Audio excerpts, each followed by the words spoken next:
Problem of रूपी नाम की ये 2 किताबें जिसके आधार पे आरबीआई की स्थापना हुई।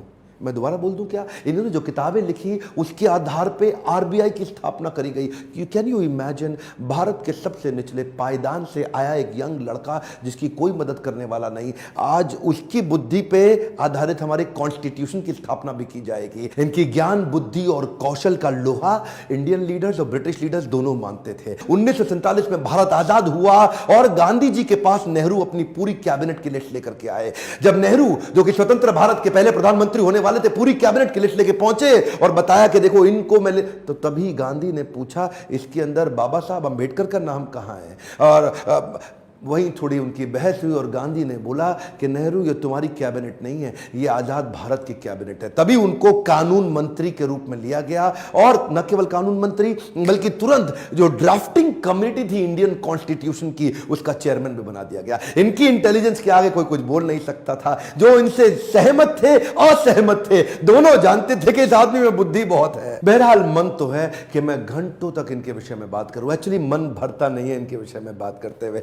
इतने बुद्धिमान व्यक्ति, आगे चल के इन्होंने हिंदू कोड बिल और महिलाओं के लिए बड़े कानूनों के अंदर कई बदलाव लाए। ये वो पॉलिटिकल लीडर नहीं थे जो सत्ता के लिए लड़ते थे, ये लड़ते थे उनके लिए कि देश में कमजोर हिस्से को उठाना देश के हर लीडर की जिम्मेदारी। एक हम मोटा ध्यान दीजिए, चाहे वो महिलाएं हो, चाहे वो जाति धर्म के आधार पे हो, कमजोर हिस्से को आगे बढ़ाना, सपोर्ट करना, तभी देश आगे चलेगा। खुशहाली आएगी तो फायदा सबका होगा। कम ऑन, ध्यान दीजिए, पूरे देश में खुशहाली आएगी तभी फायदा सबका होगा। इनकी भाषा में, इनके भाषण में, इनकी चर्चा में, इनके आचरण में, इनकी किताबों में और ड्राफ्टिंग कमेटी में चेयरमैन होते वक्त कॉन्स्टिट्यूशन को लिखने में सहनशीलता लगातार दिखती रही। अहिंसा परमो धर्म, बौद्ध धर्म को अपनाने लगे।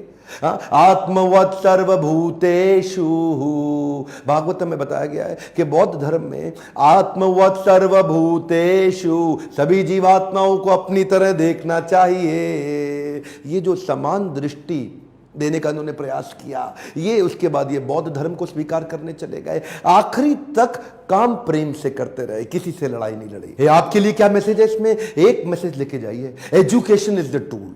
पूरी जिंदगी में सबसे निचले कमजोर तबके को उन्होंने उस एजुकेशन के बल पे तो खड़ा किया। ये लगातार जो पढ़ते रहे लोग इनके सामने चुप, इनकी एजुकेशन के चलते तो हो जाते थे।